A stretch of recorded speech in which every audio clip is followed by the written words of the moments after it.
A ideia de ataques terroristas e ameaças nucleares pode causar medo em seu coração e deixá-lo preocupado com o futuro. No entanto, existem ameaças muito mais insidiosas por aí. Há boas probabilidades de nunca ter de se preocupar com as consequências nucleares, mas os desastres biológicos, químicos e pandêmicos são ameaças muito reais à sua segurança. Perigos químicos. Produtos químicos perigosos estão em uso ao nosso redor.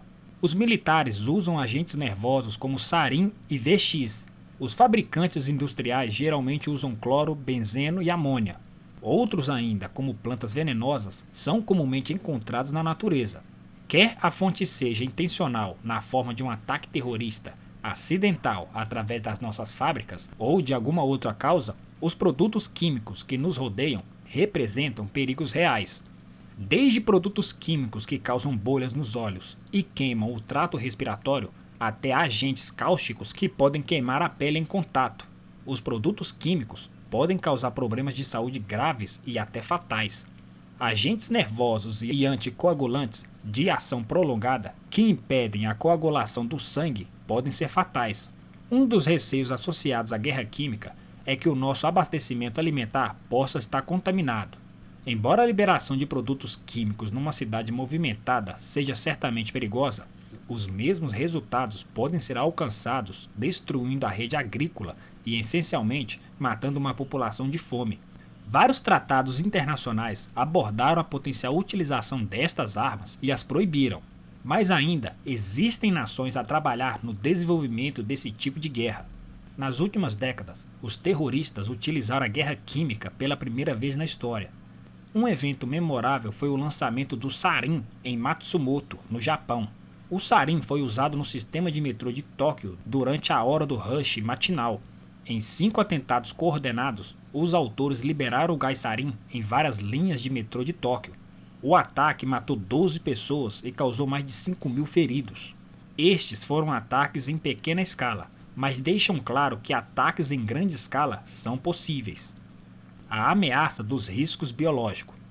Vírus, resíduos médicos e toxinas são riscos biológicos que podem representar ameaças à sua saúde. O Centro de Controle de Doenças nos Estados Unidos, o CDC, divide os riscos biológicos em 4 níveis diferentes, sendo o nível 1 o mais baixo e o nível 4 o mais perigoso. Os riscos biológicos de nível 3 representam um risco significativo. Eles podem ser fatais se não forem diagnosticados e tratados a tempo. O antrax, o vírus do Nilo Ocidental, o tifo e a malária são exemplos de riscos biológicos de nível 3. Os riscos biológicos mais perigosos, os riscos biológicos de nível 4, são geralmente fatais e se espalham facilmente por contato direto e podem ser transportados pelo ar. A dengue e o ebola são exemplos de riscos biológicos de nível 4 que ameaçam a sua segurança.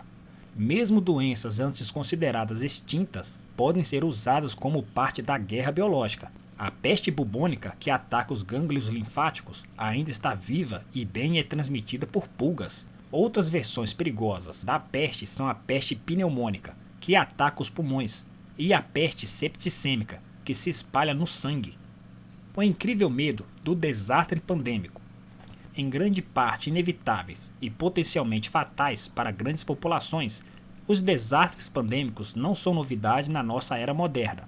Um dos exemplos mais conhecidos seriam os primeiros colonizadores na América, trazendo doenças como varíola, sarampo e cachumba, às quais os nativos americanos tinham muita pouca resistência. Exemplos mais recentes incluem a gripe espanhola de 1918 e a preocupação com o vírus da gripe H1N1, mais conhecida como a gripe suína. Resumidamente, uma pandemia é a propagação massiva de uma doença, seja essa doença conhecida ou completamente nova. Enquanto uma epidemia se refere simplesmente ao aparecimento de uma doença, uma pandemia refere-se a uma doença que se espalhou por uma população maior. Para ver como as pandemias se espalham, vejamos o H1N1 como exemplo. O primeiro caso de gripe H1N1 foi documentado no México em fevereiro de 2009. Apenas 2 meses depois, em abril, a infecção foi documentada nos Estados Unidos. Em maio, o vírus se espalhou para outros países graças às viagens aéreas. A doença chegou no Brasil em maio de 2009, concentrando-se a princípio nas regiões sul e sudeste, mas logo se espalhou pelo país. Até julho, havia 1 milhão de pessoas infectadas e 429 mortes confirmadas por H1N1. Um ano depois, em julho de 2010, a doença foi apontada como a causa de mais de 18 mil mortes em todo o mundo. Como outro exemplo, o surto de gripe espanhola de 1918 a 1919 teve vida mais curta, mas as consequências foram mais devastadoras. Esta doença infectou quase 500 milhões de pessoas, ou 1/3 da população mundial naquela época. Houve quase 50 milhões de mortes por essa gripe fatal. Você pode ver ou já viu pessoas falando do risco de uma pandemia, mas podemos evitá-la? Não. Podemos prevê-la? Não. O que a população, aqueles que estão vulneráveis e que serão os últimos a entender o que está acontecendo, pode fazer? Preparar-se. O ponto principal de uma preparação é entender as consequências de uma pandemia. Siga-me no raciocínio. Temos como referência a pandemia que mais matou, que foi a peste negra.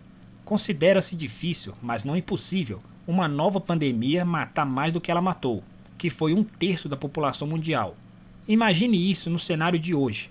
Com o mundo globalizado, a tecnologia que temos, uma sociedade complexa, onde para se fabricar um lápis é necessário comprar matérias-primas de cada continente e ter os trabalhadores para fabricá-los. Toda a nossa sociedade está apoiada em um único pilar: comunicação. Hoje em dia, mais especificamente a internet. Sem internet, a grande agricultura não funciona. Os grandes produtores responsáveis pela grande produção de alimentos, que utilizam colheitadeiras que são guiadas pelos GPS, serão incapazes de trabalhar. O transporte rodoviário não funcionará, pois o controle logístico das cargas necessitam de sistemas conectados à internet. Os serviços públicos só funcionam com sistemas conectados à internet. E para esta comunicação funcional, milhões de pessoas no mundo todo trabalham para mantê-la online. Nesse cenário, a pandemia aconteceria em uma população mundial de 8 bilhões de pessoas, e tendo uma mortalidade de 1/3 da população, isso é aproximadamente 2,67 bilhões de pessoas. Restariam apenas 5,33 bilhões de pessoas, um pouco menos que o número de pessoas que habitavam a Terra em 1990. Acha isso pouco? Lembre como era em 1990 e veja quanto crescemos até hoje. Talvez não voltaríamos a ser como era aqueles tempos, mas o maior prejuízo seria parar de crescer, a estagnação do desenvolvimento humano. O depois é muito difícil prever, mas estar preparado é o melhor caminho. E lembre-se, esteja sempre preparado.